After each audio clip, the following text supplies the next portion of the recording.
கட்சி சார்பாக நாம் தமிழர் கட்சி வந்து இந்த ஒரு வருஷத்துலேயே ஒரு 2 மாநாடு மாதிரி அளவுக்கு பெரிய அளவுக்கு மீட்டிங் போட்டு தேவேந்திர குல வேளாளர்களை வந்து பட்டியலினத்திலிருந்து வெளியேற்றணும், இது வந்து ஒரு தவறுதலாக சேர்க்கப்பட்டது அப்படின்னு சொல்லிட்டு எல்லா கட்சிகளும் முதல்ல பேசினாங்க. பட் யாருமே இதுக்குன்னு ஸ்பெசிஃபிக்காக மீட்டிங் போட்டு பண்ணுற மாதிரி தெரியல. இதில் சீமான் அவர்கள் வந்து ஒரு 2 மீட்டிங் ஒரு பெரிய லெவலுக்கே பண்ணினால அது அவங்க சமுதாயத்தில் வந்து கொஞ்சம் ஒரு நன்மதிப்பை பெற்றிருக்குன்னு தான் நான் பார்க்குறேன். இப்போ உடனே வந்து இல்லை, இப்போ சீமான் அவர்கள் வந்து இந்த தேவேந்திர குல வேளாளரை வந்து இவர் ஆட்சிக்கு வந்தால் உடனே இதை வந்து பட்டியலினத்தை விட்டு அவங்க வெளியே கொண்டு வந்துடுவாங்கங்கிற மாதிரி ஒரு புரிதல் இருந்தால் அதுவும் தவறுதலான புரிதல். இது வந்து அவங்களுடைய கோரிக்கை நியாயமானதாக இருக்கிறதுக்காக அவர் வந்து ஒரு மாநாடு நடத்தி ஒரு ஆதரவு கொடுக்குறார். அப்போ இன்னைக்கு மற்ற மக்கள் இன்னைக்கு சீமான் என்ன பார்க்குறாங்க, இன்னைக்கு விஜய்க்கு அவருக்கு ஏகப்பட்ட ரசிகர்கள் மக்கள் இருக்கு. அப்போ இந்த மாதிரி வரும்போது என்னப்பா இவர் கூட்டணியில் இருந்தாலும் சரி, இவர் ஆட்சியில் இருந்தாலும் சரி, ஆட்சியில் இல்லைனாலும் இவரால் நமக்கு ஒன்றும் பண்ண முடியல அப்படின்னு ஒரு மக்கள் நினைச்சிட்டாங்கன்னா என்ன பண்ணுவாங்க? அதுக்கப்புறம் யார் நமக்காக அடுத்தது எந்த தலைவர் தானே பார்க்க ஆரம்பிப்பாங்க. அதுதானே இப்போ நடந்திருக்கு விசிகால. உங்களுடைய வாக்கு வங்கியை சேதாரப்படுத்திக்கிட்டு உங்களுடைய நம்பிக்கையை உங்க மக்கள் கிட்ட கெடுத்துக்கிட்டு என்ன வந்து உங்களுக்கு அவ்வளோ தூரம் முட்டு கொடுக்கணும்னு தான் நான் கேட்கிறேன். ஆட்சியாளர்கள் அப்ப இன்னைக்கு வரைக்கும் வந்து பாத்தீங்கன்னா சாதியை வளர்த்துறதே இந்த அரசியல் கட்சிகள் தான் சாதியை வளர்த்து. ஸோ அந்த இடத்துல வந்து என்னுடைய ஒரே ஒரு சின்ன ஒரு கன்சர்ன் என்னன்னா, சீமானும் அந்த வலைக்குள்ளார போயிடக்கூடாதுங்கிறது என்னுடைய பார்வை. இது வரைக்கும் அவர் போகல. பட் ஆனால் இன்னைக்கு வரைக்கும் சீமான் நிறைய விஷயங்கள் செஞ்சுட்டு வர்றார். ஆண்களுக்கு 50%, பெண்களுக்கு 50%, அதே மாதிரி பட்டியல் இனத்தவர்களை கொண்டு போய் பொது தொகுதியில் நிறுத்துறது, அதெல்லாம் வந்து யாரும் பெரிய அளவுக்கு செய்யல. அதெல்லாம் வந்து இவர் தான் செஞ்சுக்கிட்டு வர்றாரு. அப்போ வந்து ஒரு சாதிய கட்டமைப்பை உடைச்சு வெளியே கொண்டு வரணுங்கிற ஒரு பெருமுனைப்புல இருக்கும்போது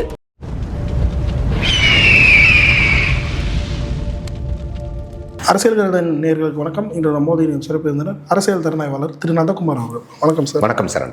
சார், அகில இந்திய தேவேந்திர குல மகாஜன சங்கம் வந்து இந்த 2026 தேர்தலை வந்து சீமான் அவர்களுக்கு வந்து ஆதரவு அளிப்போம், நம்ம வாக்குகளை வந்து அவருக்கு செலுத்துவோம் அப்படின்னு சொல்லிட்டு ஒரு விஷயத்தை வந்து சொல்லியிருக்காங்க, அறிக்கையாக வெளியிட்டிருக்காங்க. எப்படி பார்க்குறீங்க சார்? ஆமாம், அந்த உறவுமுறை மகாஜன சங்கம் வந்து கொடுத்துருக்காங்க. இது அவங்க கட்சி சார்பாக நாம் தமிழர் கட்சி வந்து இந்த ஒரு வருஷத்துலேயே ஒரு 2 மாநாடு மாதிரி அளவுக்கு பெரிய அளவுக்கு மீட்டிங் போட்டு தேவேந்திர குல வேளாளர்களை வந்து பட்டியலினத்திலிருந்து வெளியேற்றணும், இது வந்து ஒரு தவறுதலாக சேர்க்கப்பட்டது அப்படின்னு சொல்லிட்டு எல்லா கட்சிகளும் முதல்ல பேசினாங்க. பட் யாருமே இதுக்குன்னு ஸ்பெசிஃபிக்காக மீட்டிங் போட்டு பண்ணுற மாதிரி தெரியல. இதில் சீமான் அவர்கள் வந்து ஒரு 2 மீட்டிங் ஒரு பெரிய லெவலுக்கே பண்ணினால அது அவங்க சமுதாயத்தில் வந்து கொஞ்சம் ஒரு நன்மதிப்பை பெற்றிருக்குன்னு தான் நான் பார்க்குறேன். ஓகே சார், குறிப்பாக இப்போது நீங்கள் சொல்கிற மாதிரி நம்ம நிறைய விஷயம் பேசியிருக்கோம். இந்த இஷ்யூ பேஸ்ட் அரசியலை கையில் எடுக்கிறது வந்து நாம் தமிழருக்கு வந்து கை கொடுக்கும் அப்படின்ற மாதிரி ஒரு விஷயம். இப்போ சமீபத்தில் பார்த்தீங்கன்னா சௌராஷ்டிரா மாநாட்டில் வந்து சீமான் அவர் கலந்துக்கிட்டு சில விஷயங்கள் அவர் அதுக்கும்போது அதுக்கான வரவேற்பு வந்து அங்கே பெற முடியுது. இப்போ தேவேந்திர குலவேளாளர் வந்து அவங்களோட ஆதரவை தெரிவிக்கிறாங்க. ஸோ அந்த இஷ்யூ பேஸ்ட் அரசியல் இப்போ களத்தில் ஒர்க் ஆகுதுன்னு நினைக்கிறீங்களா? இல்லை, இஷ்யூ பேஸ்டு அரசியல் பேசுறதுல தப்பு இல்லை. ஒரு ஜாதி சார்ந்த அரசியலாக இது மாறிடக்கூடாது. பட் அந்த ஜாதிக்கு உண்டான பிரச்சனைகள் இருந்தால் அந்த பிரச்சனைகளை அட்ரஸ் பண்ணலாம். இப்போ தேவேந்திர குலர்களுக்கு அவங்களுக்கு வந்து பார்த்தீங்கன்னா இது அவங்களுடைய நீண்ட நாள் கோரிக்கை. எங்களை வந்து நீங்கள் முதல்ல பட்டியலேருந்து வெளியேற்றணும். அதுக்கு முன்னாடியே வந்து பார்த்தீங்கன்னாக்கா பேரே வந்து 2021 தான் தேவேந்திர குல வேளாளர்னே அவங்க அந்த 7 சமூகத்தை வந்து ஒன்றிணைச்சு அதை வந்து தேவேந்திர குல வேளாளர்னு அவங்க ரொம்ப நாள் அது கோரிக்கை இருந்துச்சு. அது வந்து இப்போ 2021 தான் பாரதிய ஜனதா ஆட்சியில் அதிமுக அவங்க ஆட்சியில் இருக்கும்போது பரிந்துரை செய்யப்பட்டு பாராளுமன்றத்தில் விவாதிக்கப்பட்டு அதை வந்து சட்டமாக இயற்றப்பட்டது. இதில் என்ன ஒன்றுன்னா, இன்றைக்கி எந்த ஒரு மாநில கட்சிக்கும் ஒரு ஜாதியை வந்து ஒரு பட்டியலினத்திலிருந்து வெளியே தூக்கவோ இல்லை வந்து பட்டியலினத்துக்குள்ளார கொண்டு வரத்துக்கோ மாநில அரசாங்கத்துக்கு எந்த விதமான உரிமையும் கிடையாது. அது அதிமுகவாக இருந்தாலும் திமுகவாக இருந்தாலும் நாம் தமிழராக இருந்தாலும் யாருக்கும் மாநில கட்சிகளுக்கு அந்த பவரே கிடையாது. இந்த பவர் பூரா யாருக்கிட்ட இருக்குன்னா, இதை அனௌன்ஸ் பண்ணுறது டிக்ளேர் பண்ணுறது வந்து பிரசிடென்ட் தான் பண்ணணும், based on law initiated in the parliament. அப்போ பாராளுமன்றத்துக்கு தான் வந்து அந்த பவர் கொடுக்கப்பட்டிருக்கு. அப்போ நாளைக்கு வந்து நாம் தமிழர்கள் ஆட்சிக்கு வராங்கன்னா கூட நாம் தமிழர் உடனே வந்து இந்த தேவேந்திர குல வேளாளரை வந்து பட்டியலினத்திலிருந்து தூக்கிட முடியாது. இவங்க வந்து பரிந்துரை செய்யலாம் மத்திய அரசாங்கத்துக்கு, யார் மத்தியில் இருக்காங்களோ அது எந்த அரசாங்கமாக இருந்தாலும், இந்த மாதிரி எங்களுடைய மக்களுக்கு இந்த மாதிரி கோரிக்கை இருக்குது, இதை வந்து நீங்கள் பரிசீலித்து இதற்கு உண்டானதாக ஆவணம் செய்யணும்னு சொல்லிட்டு அப்போ வந்து மத்திய அரசாங்கம் வந்து பாராளுமன்றத்தில் பரிந்துரை வந்து நியாயமானதாக இருந்துச்சுன்னா அவங்க எடுத்து விவாதித்து அதை வந்து ஒரு சட்டமாக இயற்றி அதை பிரசிடென்ட்டினுடைய அப்ரூவல் வாங்கி தான் இதை வந்து வெளியெடுக்க முடியும். புரியுது. இப்போ உடனே வந்து இல்லை இப்போ சீமான் அவர்கள் வந்து இந்த தேவேந்திர குல வேளாளரை வந்து இவர் ஆட்சிக்கு வந்தால் உடனே இதை வந்து பட்டியலினத்தை விட்டு அவங்க வெளியே கொண்டு வந்துருவாங்கங்கிற மாதிரி ஒரு புரிதல் இருந்தால் அதுவும் தவறுதலான புரிதல். இது வந்து அவங்களுடைய கோரிக்கை நியாயமானதாக இருக்கிறதுக்காக அவர் வந்து ஒரு மாநாடு நடத்தி ஒரு ஆதரவு கொடுக்குறார். அப்போ நாளைக்கு சீமான் அவர்கள் ஆட்சிக்கு வந்தாருனாலும் அவர்னால இதை வெளியெடுக்க முடியாது. அவர் ஒரு மாநில அரசாங்கமாக இதை வந்து மத்திய அரசாங்கத்துக்கு பரிந்துரை பண்ண முடியும். மத்திய அரசாங்கம் தான் வந்து அதை செய்ய முடியும். ஏன்னா அதுக்குண்டான அரசியல் சாசன சட்டத்தில் 341, 42 அந்த சாசன பிரிவின் பிரகாரம் அது மத்திய அரசாங்கத்துக்கு தான் அந்த அதிகாரம் இருக்க ஒழிய எந்த மாநில அரசாங்கத்துக்கும் இருக்காது. ஏன்னா அப்படி இருந்துச்சுன்னா எல்லாருமே வந்து அவங்களுக்கு தேவையான மாதிரி பண்ணி இது வந்து ஒரு பெரிய அளவுக்கு ஒரு அரசியல் படுத்திடுவாங்க. அப்போ வந்து பிரச்சனை ஆயிருங்கிறனால தான் அந்த அரசியல் சாசனத்தில் அந்த பவரை வந்து மத்திய அரசாங்கத்துக்கு கொடுத்துருக்கு. ஸோ அப்போது ஒரு சமூகத்தினுடைய பிரச்சனை, நியாயமான பிரச்சனை, பறந்து விரிந்த பிரச்சனை இருந்தால் அது எந்த கட்சியாக இருந்தாலும் அதை அட்ரஸ் பண்ணுறதுல தப்பு கிடையாது. பட் அதை சரியான புரிதலோடையும் பண்ணணும்.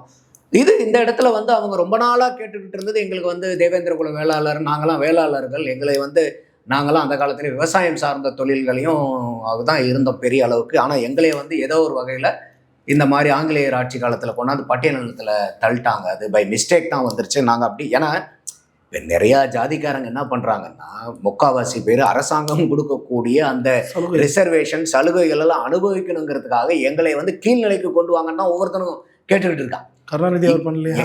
எல்லா கட்சிக்காரங்களும் எங்களை எஃப்சியில் இருந்த கட்சி இப்போ இன்னைக்கு பல கட்சி ஜாதிகள் வந்து எஃப்சியில் இருந்து பிசிக்கு வந்திருக்கு, பிசியில் இருக்கிறது எம்பிசிக்கு வந்திருக்கு. அந்த மாதிரி இருக்கிறத எங்களுக்கு பட்டியல் நிலத்துக்கு கொண்டு வாங்கணும். இப்படி தான் வந்து ஒரு டவுன்வர்டு மூவ்மெண்ட்டுக்கு தான் எல்லா ஜாதிகளும் போராடிக்கிட்டு இருக்கோம். ஏன்னா அந்த சலுகைகளை வாங்குறதுக்காக.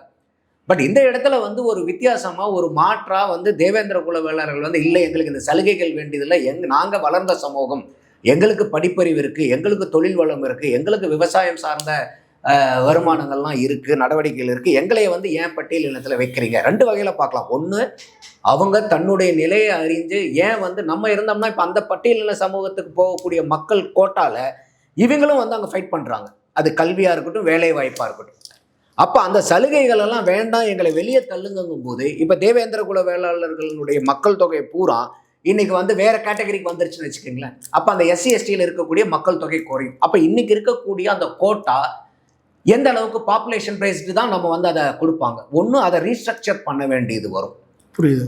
அப்படி ரீஸ்ட்ரக்சர் பண்ணுறதுலாம் இந்த அளவுக்கு வந்து அங்கே இருக்கும்போது, ஏன்னா அவங்க சொல்கிறது வந்து சற்று ஏறக்குறைய எங்கள் இதில் 1 கோடி பேர்த்துக்கு மேலே மக்கள் தொகை இருக்குதுன்னு சொல்கிறாங்க. அப்போ அந்த மாதிரி இருக்கும்போது இன்னைக்கு 1 கோடி பேருங்கிறது வந்து தமிழ்நாடு பாப்புலேஷனில் வெளியே வந்தாங்கன்னா எவ்வளோ ஆகும்னு பாருங்க. அப்போ இந்த SC STயினுடைய ரிசர்வேஷன் நம்பர் இன்னைக்கு இருக்கக்கூடியது SCக்கு 18, STக்கு 19. அப்போ இந்த ரெண்டையுமே இந்த நம்பர்ஸை ரிவைஸ் பண்ணுற அளவுக்கு வரும். ஏன்னா அப்படியே வந்து இந்த 1 கோடி ரூபாய் 1 கோடி பேர் வெளியே வந்தவுடனே அப்படியே அந்த 19 வச்சிருக்க மாட்டாங்க.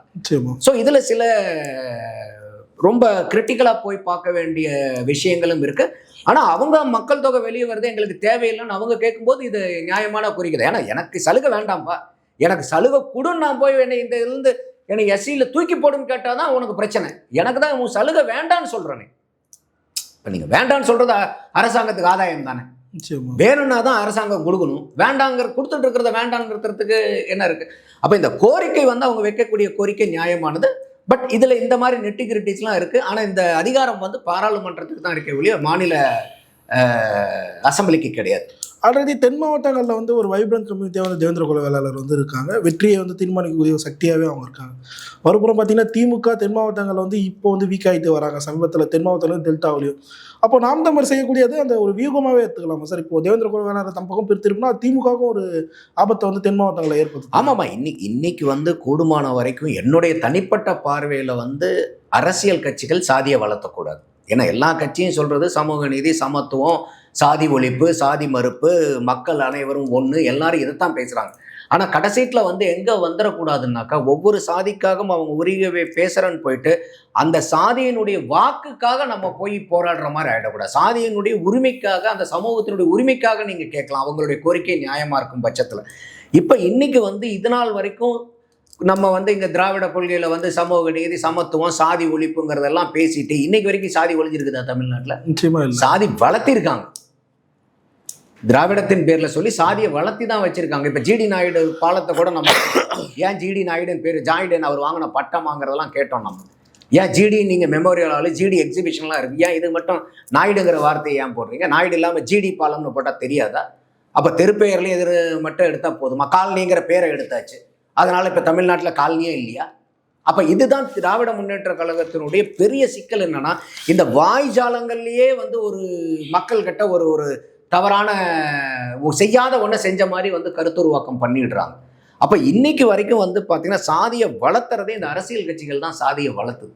ஸோ அந்த இடத்துல வந்து என்னுடைய ஒரே ஒரு ஒரு ஒரு ஒரு சின்ன ஒரு ஒரு கன்சர்ன் என்னன்னா, சீமானும் அந்த வலைக்குள்ளார போயிடக்கூடாதுங்கிறது என்னுடைய பார்வை. இது வரைக்கும் அவர் போகல. பட் இந்த மாதிரி எண்ணத்துல போய் போய் போய் இப்போ எல்லாமே வந்து ஒரு சாதி சார்ந்த அந்த சமூகம் சார்ந்த வாக்குகள், நீங்க சொல்ற மாதிரி சௌராஷ்டிரா மாநாடு இந்த இது அதே மாதிரி அப்படி போயிட்டா அப்புறம் இவங்களுக்கும் அவருக்கும் வித்தியாசம் இல்லைங்கிற மாதிரி ஆயிடும். ஏன்னா இன்னைக்கு வரைக்கும் சீமான் நிறைய விஷயங்கள் செஞ்சுட்டு வர்றார். ஆண்களுக்கு 50%, பெண்களுக்கு 50%, அதே மாதிரி பட்டியல் இனத்தவர்களை கொண்டு போய் பொது தொகுதியில் நிறுத்துறது, அதெல்லாம் வந்து யாரும் பெரிய அளவுக்கு செய்யல. அதெல்லாம் வந்து இவர் தான் செஞ்சுக்கிட்டு வர்றாரு. அப்போ வந்து ஒரு சாதிய கட்டமைப்பை உடைச்சு வெளியே கொண்டு வரணுங்கிற ஒரு பெருமுனைப்புல இருக்கும்போது இப்ப இந்த நடவடிக்கைகள்லாம் எடுக்கிறார். ஆனா இந்த ரெண்டுக்கும் வந்து ஒரு மயிரிலை வித்தியாசம் தான். கொஞ்சம் ஸ்லிப் ஆனாலும் வந்து ஸ்டாண்டு வேற மாதிரி ஆயிடும். அதுல நாம் தமிழரும் சீமானும் கொஞ்சம் ரொம்ப சர்வ ஜாகிரதையா இருக்கணும்னு நான் பாக்குறேன். ஸோ குறிப்பாக இப்போது சமீப காலமாக திருமாவளவன் அவர்கள் வந்து சீமான் அவர்கள் செல்றுமிதெல்லாம் சீமான் அவர்கள் விஜய் அவர்கள் குறிப்பிட்ட ஆர்எஸ்எஸ் பிள்ளைகள்னு ஒரு பக்கம், அதே மாதிரி இன்னொரு மாதிரி பாஜக பெற்றெடுத்த பிள்ளைகள் அப்படின்னு சொல்லிட்டு பேசிட்டு வராரு. என்ன காரணம் நினைக்கிறீங்க? ஏன்னா இவ்வளோ நாள் வந்து வெளிப்படையாக பேசாத திருமாவளவன் அவர்கள் இப்போ பேச தொடங்கி இருக்காரு. மறுபுறம் நாம் தமிழர் என்ன சொல்கிறாங்கன்னா, நேரடியாக திமுக வந்து சீமான் அவர்கள் விஜய் அவர்களை எதிர்க்காம திருமாவளவன் போன்றவர்கள், சமீபத்தில் சேகர் பாபு அவர்கள் தான் சொல்லியிருந்தாரு. ஸோ இந்த மாதிரி இரண்டாம் கட்ட தலைவர்களை வைத்தோம், கூட்டணி கட்சி தலைவர்களை வைத்தும் எதிர்க்கிறாங்க அப்படின்னு சொல்லிட்டு ஒரு விஷயத்த வந்து சொல்கிறாங்க. எந்த அளவுக்கு உண்மை நினைக்கிறீங்க? இல்ல, அண்ணன் திருமா அப்படி சொல்றாருன்னா அவர் தான் ஆர்எஸ்எஸ்னுடைய மூத்த பிள்ளை.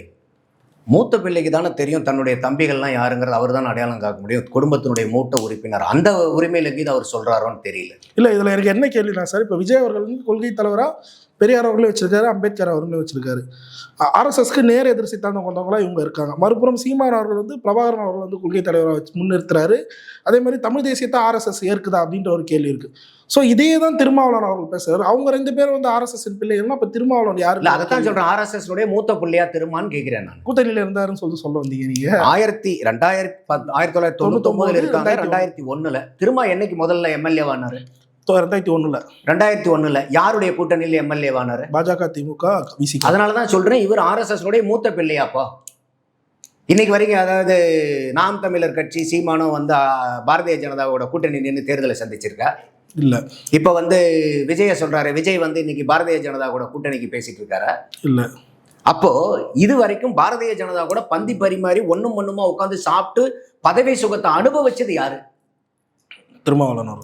அவருக்கு என்ன தார்மீக உரிமை இருக்கு இவங்க ரெண்டு பேர்த்தையும் பார்த்து நீங்க ஆர்எஸ்எஸ் பிள்ளைகள் சொல்றதுக்கு, கை நீட்டுறதுக்கு? நீங்க ஒருத்தருக்கு வந்து இந்த மாதிரி நீட்டும் போது மீதி இருக்கிற 4 வரல என்னை நோக்கி இருக்குதுங்கிறதே தெரியாதா? நீங்க முதல்ல திருமாவளவன் எம்எல்ஏ ஆனதே பாரதிய ஜனதா கூட்டணியில இருந்துதானே நீங்க எம்எல்ஏ ஆனீங்க. உங்களுக்கு அதை பத்தி பேசுறதுக்கு என்ன தார்மீக உரிமை இருக்கு? எனக்கு மரியாதை இருக்கு திருமாவளவன் அவர்கள் மேல, அதுல எனக்கு மாற்றுக்கிறது இல்லை. ஆனா நீங்க வந்து ஒரு பொய்யும் புரட்டுமா நீங்க போய் ஆர்எஸ்எஸ் கூடயும் பாரதிய ஜனதா கூடயும் கை கோர்த்து அனுபவிக்க வேண்டியதை பூரா நீங்க அனுபவிச்சுட்டு இன்னைக்கு நீங்க முதல்ல எம்எல்ஏ ஆனதே அவங்கனால சார் அந்த கூட்டணியில. அதுல வேற என்ன இப்ப சப்பக்கட்டு கட்டினாருன்னா, இப்ப இது நல்லா கவனிக்கணும், மக்களும் கவனிக்கணும் இது. அப்ப வந்து அவர் கேட்கிறாராம், அவருக்கு வந்து ரொம்ப துடிச்சு போய் திருமாவளவன் அவர்கள் வந்து ஐயா கலைஞரை போய் இருக்கும் போது, ஐயா என்னங்கய்யா இப்படி போய் கூட்டணி வைக்கிறமே, நம்ம பாரதிய ஜனதா கூட்டணி வைக்கிறமேன்னு ரொம்ப பதிவதைச்சு கேட்டாராம். அதுக்கு அவர் சொன்னாராம், இல்ல நீங்க பாரதிய ஜனதா கூட கூட்டணி இல்லை, நீங்க எங்களோட தான் கூட்டணி, நாங்க தான் பாரதிய ஜனதாவோட கூட்டணி. இது ஒரு குழந்தை ஏத்துக்குமா இந்த விளக்கத்தை? ஒரு சாதாரண இப்ப எல்லா இடத்துலயும் அண்ணன் திருமா என்ன சொல்றாரு, நான் போய் அரசியல் விழிப்புணர்வு ஏற்படுத்துறது தான் என்னுடைய தலையாய கடமைங்கிறார். அரசியல் விழிப்புணர்வு ஏற்படுத்தக்கூடிய அரசியல் ஆசானா அண்ணன் திருமா இருக்கார். இந்த விளக்கத்தை அரசியல்ல பால்வாடியில இருக்கிறவங்க இந்த விளக்கத்தை ஏத்துக்க முடியுமா? அந்த விளக்கத்தை ஏத்துக்கிட்டு, ஆஹா நம்ம வந்து பாரதிய ஜனதா கூட கூட்டணி இல்லை, திமுக கூட தான் கூட்டணி, திமுக தான் பாரதிய ஜனதா கூட கூட்டணின்னு அந்த தேர்தலில் போட்டியிட்டு, அப்ப அன்னைக்கு பாரதிய ஜனதா வாக்கு பூரா அண்ணன் திருமாவளவனுக்கு விழுந்திருக்காதா? அண்ணன் திருமாவளவன் அவர்கள் வாக்கு பூரா பாரதிய ஜனதாக்கு விழுந்துச்சா இல்லையா? அப்புறம் என்ன தார்மீக உரிமை இருக்கு அண்ணன் திருமாவர்களுக்கு வந்து சீமானையும் விஜயும் பார்த்து நீங்க ஆர்எஸ்எஸ் பிள்ளைகள் சொல்றதுக்கு? அப்படி சொல்றாருன்னா அவர் மூத்த பிள்ளை, இவங்களுக்கு கூட தெரியல போல இருக்கு. அவர் சொல்றாரு, நான் தான்ப்பா குடும்பத்துல மூத்தவன். இந்த பழைய படத்துல எல்லாம் வரும் பாருங்க, அண்ணன் தம்பிங்கெல்லாம் பிரிஞ்சிருவாங்க, அப்பா அம்மா இருக்க மாட்டாங்க, திடீர்னு வந்து ஒரு குடும்ப பாட்டுன்னு ஒன்று இருக்கும். அந்த காலத்து படத்துலாம் அந்த பாட்டை பாடிட்டு போகும்போது பக்கத்து வீதியில் தம்பிகள் போவாங்க, உடனே பாட்டை கேட்டு எல்லாம் உங்க சங்கமிப்பாங்க பாருங்க. அந்த மாதிரி இது அண்ணன் குடும்ப பாட்டை பாடுறாரான்னு தெரியல. அப்ப என்ன இதெல்லாம் பேச்சு? அப்ப இவங்களுடைய மனோபாவம் மனநிலையே என்னன்னா, இன்னைக்கு வந்து பாரதிய ஜனதாவையோ ஆர்எஸ்எஸை எதிர்க்கணும், அது நாங்க மட்டும்தான் எதிர்க்கணும். இந்த நெப்போலியன் தான் ஒரு படத்துல சொல்லுவார் பாருங்க, எஜமான் படத்துல, கல்யாண நாளும் கருமாறினாலும் மாலையும் மரியாதையும் எனக்கு தான் விழுவணும். அந்த மாதிரி அண்ணன் திருமாவளவர்களுக்கும் திமுக அவங்களுக்கும் என்ன ஒரு கூட்டணி கட்சிகளுக்கு எல்லாமே என்னன்னா, கூட்டணினாலும் பாரதிய ஜனதா கூட நாங்க தான் வைக்கணும். அந்த பாரதிய ஜனதாவை எதிர்த்து அரசியல் பண்றதுனாலும் நாங்க தான் பண்ணணும், வேற யாரும் பண்ணக்கூடாது. அப்ப இது எஜமான் படத்துல வர நெப்போலியனுடைய மனநிலைமைக்கும் அந்த கேரக்டருடைய மனநிலைமைக்கும் அண்ணன் திருமாவனுடைய மனநிலைமைக்கும் என்ன வித்தியாசம் இருக்கு? அப்ப இதெல்லாம் பொதுமக்கள் பாக்குறவங்க அரசியலை கூர்ந்து கவனிக்கிறீங்களா? சிரிக்க மாட்டாங்களா அண்ணன் பேச்சை பார்த்து? இப்படியா பேசுவீங்க? உங்களுக்கு வந்து சீமான் மேலேயோ விஜய் மேலேயோ குற்றச்சாட்டு சொல்றதுக்கு எது இல்லையா? அப்படியே சொன்னாலும் நீங்க இல்லாம இருந்து சொன்னீங்கன்னா பரவாயில்ல. நீங்க முதல்ல எம்எல்ஏன்னு உங்க பேருக்கு பின்னாடி போடுறது காரணமே நீங்க பாரதிய ஜனதா கூட கூட்டணியில் இருந்தது. இப்ப இதுல இன்னொரு என்ன போய் கட்டி விட்டுட்டு இருக்காங்கன்னா, திமுக இதே மாதிரி இப்ப பிசிக கூட்டணி கட்சிகள் அப்புறம் இன்னொன்று என்னன்னா, இல்ல நாங்க வந்து காமன் மினிமம் ப்ரோக்ராம் வச்சுதான் பண்ணணும்னு. 2001 சட்டசபை தேர்தலில் என்னங்க காமன் மினிமம் ப்ரோக்ராம் பண்ணீங்க? எங்க பண்ணீங்க காமன் மினிமம் ப்ரோக்ராம்? ஒண்ணுமே கிடையாது. ஏங்க அப்படி இருந்தா பட்டியலிட சொல்லுங்க, அதை பப்ளிஷ் பண்ணிருக்கணுமா இல்லையா? நீங்க போய் நெட்ல பாக்குற நபர் போல எல்லாரும் போய் நெட்ல அடிச்சு பாருங்க, common minimum program between DMK and BJP alliance in 2001 அடிக்க சொல்லுங்களேன், வருதான்னு பார்ப்போம். ஒண்ணும் கிடையாது. அப்ப இதுல வேற ஒரு சப்ப கட்டு, அது பொய் கட்டு. நாங்க வந்து இல்ல நாங்க வந்து பாரதிய ஜனதா கூட இருந்தோம்னா கூட ஒரு காமன் மினிமம் ப்ரோக்ராம்ல அவங்களை கட்டுப்படுத்தி தான் நாங்க இருந்தோம். அப்பட்டமான பொய். கூட்டணி தானே சார்? சார் நீங்க காமன் மினிமம் ப்ரோக்ராம்ங்கிறது எப்ப ஆட்சியில் நீங்க பாரதிய ஜனதா பங்கு கொடுக்க போனீங்களா? இல்ல. அப்படி இல்லைன்னா எதுக்கு சார் நீங்க காமன் மினிமம் ப்ரோக்ராம் போடுறீங்க? எப்படி போட முடியும்? வாய்ப்பே இல்லை. மத்தியில் ஆளும் போதுதான் காமன் மினிமம் ப்ரோக்ராம் போட்டாங்க. இன்னைக்கு மாநிலத்துல நீங்க மாநிலத்தில் சுயாட்சின்னு கோரிக்கை வச்சுக்கிட்டு இருக்க காடு எப்படி போய் நீங்க வந்து காமன் மினிமம் ப்ரோக்ராம் போட்டீங்க? அப்படியே இருந்தாலும் 2001 இவங்க கூட்டணி வைக்கிறாங்க. பாபர் மசூதி இடிப்பு எப்ப நடந்தது? அதுக்கு முன்னாடியா அதுக்கு பின்னாடியா? அதுக்கு முன்னாடியே நடந்துச்சு. ஏன் அப்ப வந்து இந்த பாபர் மசூதி இடிச்ச பிரச்சனை எல்லாம் தெரியாதா? தெரியாம தான் நீங்க போயிட்டு அதுவும் அண்ணன் அரசியல் ஆசான் அண்ணன் திருமாவுக்கு தெரியாதா? அப்போ பாரதிய ஜனதா கட்சிக்காரங்க தான் போய் பாபரி மசூதி இடிச்சாங்க, ராமர் கோயில் கட்டுறதுக்கு வந்து போராடிட்டு இருக்காங்கன்னு தெரியாதா? தெரிஞ்சாலும் போய் கூட்டணி வச்சிங்க. கோத்ரா ரயில் எரிப்பு சம்பவம் எப்ப நடந்துச்சு? கூட்டணியில் இருக்கும் போதே நடந்துச்சு. இவங்க கூட்டணியில் இருக்கும் போதே நடந்துச்சு. ஏன்னா கூட்டணி முடிச்சுட்டு வந்துட்டாங்களா டிஎம்கே? அப்ப அந்த அலையன்ஸ்ல தானே இவர் இருந்து எம்எல்ஏவும் ஆனாரு. அப்ப எனக்கு வேண்டாம், இந்த பதவியே வேண்டாம், தூக்கி போட்டு வந்துட வேண்டியதானே? அப்ப இது எல்லாம் மக்களை வந்து ஒரு திசை திருப்பறதுக்காக எதை சொன்னாலும் நம்ம சொன்னா மக்கள் நம்பிடுவாங்க சார். அந்த காலம் மலையேறி போச்சு. இன்னைக்கு ஆர்டிபிஷியல் இன்டெலிஜென்ஸ் ஏரா. இன்னைக்கு ஒரு கையில ஒருத்தங்கிட்ட மொபைல் இருந்துச்சுன்னா அவனை சுத்தி ஒரு 100 பொலிட்டிக்கல் சயின்ஸ் பிஹெச்டி முடிச்ச ஆளுங்க கூட இருக்கிற மாதிரி எல்லாத்தையும் அக்கு வேற ஆணி வேறையா இன்னைக்கு இன்டர்நெட் பிரிச்சு கொடுக்குது. அது எப்படி பயன்படுத்தணும்னு தெரிஞ்சா போதும். அந்த காலத்துல ஒண்ணுமே கிடையாது. முரசொலி பேப்பர் இல்லாம இந்த மாதிரி அரசியல் கட்சிகள் தலைவர்கள் போயிட்டு ஊரு பூரா மேடையை போட்டு மைக்க பிடிச்சி பேசுறது மட்டும்தான் தகவல். இன்னைக்கு அப்படி இல்லை. அந்த மைக்க பிடிச்சி பேசுற மக்களே வந்து இன்னைக்கு இந்த தகவலை இன்டர்நெட்ல பார்த்துட்டு தான் வந்து பேசிட்டு இருக்காங்க. அப்ப இந்த தகவல்கள் எல்லாம் அவங்க வந்து தலைவர்கள், அரசியல் தலைவர்கள் தகவமைச்சுக்காதனால பொய் சொன்னா மக்கள் நம்ம பழைய மாதிரியே நம்ம என்ன வேணா பொய் கதைகளை கட்டி உள்ளான்னு சொல்றதுனாலதான் இன்னைக்கு நம்ம இந்த மாதிரி ஆட்கள் வந்து இதையெல்லாம் அம்பலப்படுத்த வேண்டிய கட்டாயத்துக்கு வரும். எவ்வளவு நாள் தான் பொய்யை பொறுத்துக்கிட்டே போக முடியும்? நமக்கு ஒரு உண்மை தெரியுது, அவங்க சொல்றது பொய்ன்னு தெரியுது. அவங்க சொல்ற பொய்யை எப்படி நம்ம அமைதியா கேட்டுட்டு போக முடியும்? நமக்கு அவங்க மேல மதிப்பு இருக்கு, மரியாதை இருக்கு, எல்லாமே இருக்கு. பொய்யை எப்படி நம்ம ஏத்துக்கிட்டு போறது? அப்போ நீங்க நான் கேட்கிற அண்ணன் திருமாவளவன் அவர்களுக்கு என்ன தார்மீக உரிமை இருக்கு சீமானை பார்த்து நீ ஆர்எஸ்எஸ் புள்ள, விஜயை பார்த்து நீ ஆர்எஸ்எஸ் புள்ளின்னு சொல்றதுக்கு? அப்ப அதனாலதான் கேட்கிறேன், நீங்க மூத்த புள்ளியா? பட்டியல் சமூகங்கள் தங்களை விட்டு பிரியுதோ, இவங்க 2 பேர் பிரிக்கிறாங்களோன்ற அச்சம் ஒரு பக்கம் அது அதிகமா இருக்கு. ஏன்னா திமுக கூட்டணிக்கும் இருக்குன்றீங்களா? ஆமா. இன்னைக்கு நீங்க பட்டியலின சமூகத்துக்கு இன்னைக்கு நீங்க ஒண்ணும் இல்லை, தூய்மை பணியாளர்கள் போராட்டம் நேற்று பூரா எப்படி இருந்துச்சு பாத்தீங்களா இல்லையா? தரையில போராடி பார்த்தாங்க, கடல்ல இறங்கி போராடி பார்த்தாங்க. இப்போ வண்டி கடியில எல்லாம் போய் சக்கரத்து கடியில படுத்துக்கிட்டுலாம் போராடுற அளவுக்கு இருக்குது. இன்னைக்கு எங்கேயாவது பெரிய அளவுக்கு அதை காமிக்கிறாங்களா? ஒரு சில தொலைக்காட்சிகள் தான் அதை காமிக்குது. அந்த அளவுக்கு வந்து இன்னைக்கு தூய்மை பணியாளர்கள் வந்து போராடிக்கிட்டு இருக்காங்க. இப்ப இந்த தூய்மை பணியாளர்கள் இருக்காங்களா, எந்த சமூகத்தை பெரிய அளவுக்கு சார்ந்தவங்க? பட்டியல் சமூகம் தான். அப்ப அதுல முதல்ல அந்த ரிப்பன் பில்டிங்ல அந்த போராட்டம் நடந்துகிட்டு இருந்த போது இவர் போய் 12 மணிக்கு பார்த்து உங்க கோரிக்கையை போய் நான் முதலமைச்சர்கிட்ட பேசி நான் உங்களுக்கு வந்து கோரிக்கை என்ன, எங்களுக்கு வந்து பாத்தீங்கன்னா நியாயமான சம்பளம் வேணும், பர்மனன்ட் பண்ணணும். ஆனா இதே வந்து பிறந்தநாள் வேலையில என்ன பேசினார் அண்ணன் தெரியுமா? குலத்தொழிலை ஆதரிக்கும், பர்மனன்ட் பண்ணக்கூடாதுங்கிறார். குலத்தொழில் அதான். எதுக்காக? குலத்தொழில். சரி, குலத்தொழில்னா இப்ப என்ன உடனே இப்ப நீங்க பர்மனன்ட் பண்ண வேணான்ட்டீங்க, சம்பளம் கம்மியா கொடுக்குறாங்க, அந்த குடும்பத்தை யார் சார் காப்பாத்துறது?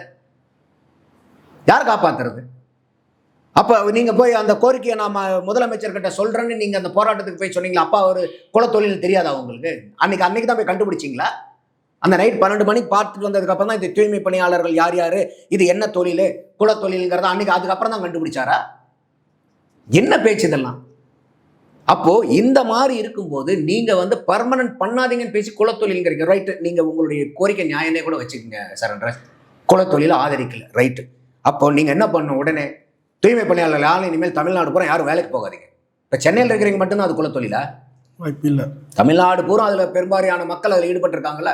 அப்போ ஒரு அண்ணன் என்ன சொல்லணும், இல்லை நீங்க குலத்தொழில் யாருமே இனிமேல் செய்யாதீங்க, நிறுத்திடுங்க. எனக்கு நேற்று தான் தெரிஞ்சுது இதெல்லாம் குலத்தொழில்னு. இனிமேல் வந்து உங்களுக்கு எல்லாத்துக்கும் மாசமான நீங்க இப்ப என்ன சம்பளம் வாங்கிட்டு இருக்கீங்களோ அடுத்த 1 வருஷத்துக்கோ 2 வருஷத்துக்கோ விசிகா கட்சியின் சார்பாக நாங்க வந்து சம்பளம் தரோம். உங்களுக்கு வந்து வாழ்வாதாரம் பாதிக்காது, குடும்பம் நடுரோட்டுக்கு வராது, சாப்பாட்டுக்கு பிரச்சனை இருக்காது, படிக்கிற மாணவர்களுக்கு பிரச்சனை இருக்காது, கட்சி அந்த செலவை ஏத்துக்கும். 1 வருஷமோ 2 வருஷமோ நாங்க உங்களே ஸ்டாண்ட் பை இந்த மாதிரி பேக்கப் கொடுக்குறோம், அதுக்குள்ளார நீங்க வேற தொழிலை பார்த்துக்குங்கன்னு சொல்லி இதை சொன்னாருன்னா ராயல் செல்யூட் அடிக்கலாம் அவருக்கு போய் அட்டென்ஷன்ல நின்று. இதையெல்லாம் பண்ணி தானே சார் நீங்க அதை பண்ணணும். நிச்சயமா. அப்புறம் நீங்க வந்து எப்படி இதை வந்து அந்த மக்கள் ஏத்துப்பாங்கன்னு நினைக்கிறீங்க? பார்த்துக்கிட்டு தானே இருப்பாங்க அந்த மக்கள். அவன் போய் டயர் கடையிலையும் தண்ணியிலையும் உளுந்து போலீஸ்கிட்ட அடி வாங்கி உத வாங்கி போராட்டம் பண்ணிட்டு இருக்கான். நீங்க அரசியல் காரணத்துக்காக வந்து அவங்களுக்கு வந்து கூட்டணி கட்சி கோச்சுக்க கூடாதுன்னு வந்து பர்மனன்ட் பண்ணக்கூடாதுன்னு நீங்க குலத்தொழில்ங்கிற ஒரு டைலாக் விட்டுட்டு போனீங்கன்னா ஏத்துப்பாங்களா? ஏன் இந்த தொழில் தான் கண்ணுக்கு தெரியுது. ஐயா கலைஞர் முதலமைச்சராக இருந்தாரு, ஐயா ஸ்டாலின் முதலமைச்சராக இருக்காரு, உதயநிதி ஸ்டாலின் அவர்கள் முதலமைச்சராக இருக்காரு, இது குலத்தொழிலா தெரியலையா? இந்த குலத்தொழில் எல்லாம் அவர் எதிர்க்க மாட்டாரா? என்னங்க தாத்தாவும் இருக்காரு, அப்பாவும் இருக்காரு, மகனும் பேரனும் வராரு, திருப்பி கொள்ளு பேரனும் அடுத்த லெவலில் நிற்கிறாங்களே, இதெல்லாம் குலத்தொழிலா தெரியாதா அண்ணன் திருமாவளவன் அவர்களுக்கு? அப்ப இதுதான் குலத்தொழிலா மாறிடுச்சா? அப்போ பேசுறதுலயும் ஒரு நியாயம் இருக்கணும், ஒரு தர்மம் இருக்கணும்ல. அப்போ நமக்கே வெளியிருந்து பார்க்கக்கூடியதுன்னா அப்புறம் அந்த சமூகத்தை சார்ந்து இவர் நம்மளை கரை சேர்த்துவாரு காப்பாற்றுவாரு நம்பி உட்கார்ந்து இருக்கக்கூடிய மக்களுக்கு எப்போ எந்த மாதிரி சிந்தனைகள் எழும் சார் ராஜ்? அது அவங்களை ஏமாத்துற மாதிரி தானே. வேங்கை வயல் எடுத்துக்கங்க, வேங்கை வயலில் எங்கே ஆரம்பிச்சது இப்போ எங்கே வந்து நிற்கிது? யார் பாதிக்கப்பட்டாங்களோ அவங்க தான் குற்றவாளி. அது அந்த சமூக மக்கள் ரசிப்பாங்களா? திருமாவளவன் அண்ணன் அவர்களே என்ன சொல்றாரு, எங்கனால கொடியேற்றவே முடியல, எங்க மேல சாதியவன் கொடுமை அதிகமா நடக்குது, எல்லாமே இது பண்றாங்க, அதெல்லாம் நீங்க நிவர்த்தி பண்ணி அதுல இருந்து விடுவிச்சு வெளியே கொண்டு வந்து ஒரு அரசியல் விடுதலை கொடுக்கணும், சமூக விடுதலை கொடுக்கணுங்கிறதுக்காக தானே சார் நீங்க திமுகவில் கூட்டணி போயிட்டு இருக்கீங்க. அப்ப அந்த ஆட்சியிலும் இல்லைங்க, எல்லா ஆட்சியிலையும் தான் இருந்துச்சு, இப்பயும் அதே இருக்குதுன்னா அப்புறம் எதுக்கு திமுக கூட்டணின்னு கேட்கிறேன் நான். எதுக்காக கூட்டணி? அப்புறம் இந்த 4 எம்எல்ஏ 2 எம்பிக்காக கூட்டணியா? இல்ல நாங்களாம் அதெல்லாம் அதுக்காகலாம் கூட்டணியில எங்க சமூக மக்களுக்காக மேம்பாட்டுக்காக தானே.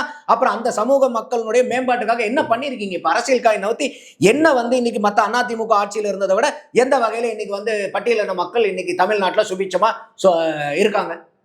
அது அண்ணன் பட்டியல் போட்டோம், இதெல்லாம் நாங்க பண்ணியிருக்கிறோம். இன்னைக்கு வரைக்கும் கட்சி கொடியை ஏற்ற முடியும். எங்கேயாவது அதிமுக ஆண்ட காலத்துல வந்து கட்சி கொடி ஏற்ற முடியலன்னு அண்ணன் திரும்ப புலம்பியிருக்காரா? இப்ப தினந்தோறும் புலம்புறாருல. காவல்துறையை திட்டாத நாள் கிடையாது அவர்.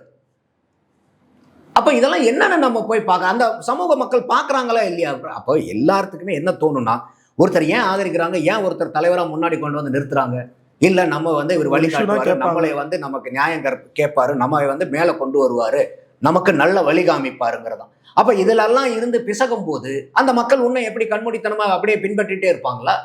வாய்ப்பு இல்லை. அப்ப இன்னைக்கு மத்த மக்கள் இன்னைக்கு சீமான் என்ன பாக்குறாருன்னு பாக்குறாங்க, இன்னைக்கு விஜய்க்கு அவருக்கு ஏகப்பட்ட ரசிகர்கள் மக்கள் இருக்கு. அப்ப இந்த மாதிரி வரும்போது என்னப்பா இவர் கூட்டணியில இருந்தாலும் சரி, இவர் ஆட்சியில இருந்தாலும் சரி, ஆட்சியில் இல்லைனாலும் இவரால் நமக்கு ஒன்றும் பண்ண முடியல அப்படின்னு ஒரு மக்கள் நினைச்சிட்டாங்கன்னா என்ன பண்ணுவாங்க? அதுக்கப்புறம் யார் நமக்காக அடுத்தது எந்த தலைவர் தானே பார்க்க ஆரம்பிப்பாங்க. அதுதானே இப்ப நடந்திருக்கு விசிகால.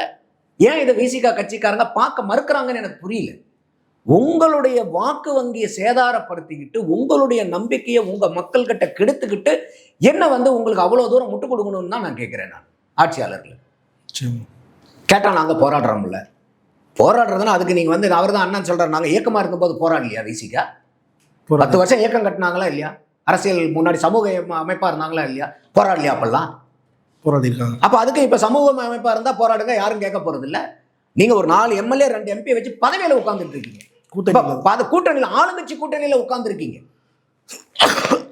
அதுலயும் என்ன சொல்றீங்க? சிந்தாம செதறாம நம்மளுடைய 100 ஓட்டுல 25 ஓட்டு நம்ம ஓட்டு சிந்தாம செதறாம போகணும்னு 2026 உழுவணும்னு வேற பேசுறீங்க. எதுக்கு? இன்னும் இந்த பட்டியலின மக்களுடைய இதே நிலைமை நீடிக்கிறதுக்கா? ஒரு மாற்றம் கொண்டு வரதுக்காகனா நம்மளே பேசலாம். இல்லைங்க, இந்த மாதிரி திமுக ஆட்சியில் இந்தெல்லாம் மாற்றங்கள் கொண்டு வரதுக்கு அண்ணன் திருமா வந்து இவ்வளவு பெரிய செயல் திட்டம் வச்சிருக்காரு பாருங்க. இந்த 4.25 ஆண்டுகள்ல எந்த அளவுக்கு பட்டியலின மக்களுக்கு எவ்வளவு சீரும் சிறப்புமா செஞ்சிருக்காரு பாருங்க. பட்டியலிடலாம். அடுத்த 5 வருஷத்துக்கு அவர் கொண்டு வந்தாலும் இன்னும் பாருங்க உங்களுக்கு இவ்வளவு பிரச்சனைகள் இருக்கு, இதெல்லாம் தீர்க்க அண்ணன் திரும்ப உதவுவாருன்னு நம்ம போய் சப்போர்ட் நம்ம முட்டு கொடுக்கலாம் ஃபுல்லா. என்னன்னு போய் நம்ம இப்ப பேசுறது? அப்ப இதெல்லாம் அந்த மக்கள் பார்ப்பாங்களா இல்லையா? எப்படி வந்து உடனே அந்த சமூகத்தில் இருக்கிறவங்க ஒரு கட்சி வச்சிருக்காங்கன்னா அந்த சமூகத்துக்காரங்க பூரா அதே கட்சிக்கு தான் ஓட்டு போடுவாங்களா என்ன? என்னைக்கு அது நடக்காது. அது நடக்காது. ஓகே சார், பல்லர் கேள்விக்கு தெளிவாக முடிச்சு. நன்றி சார். நன்றி சார்.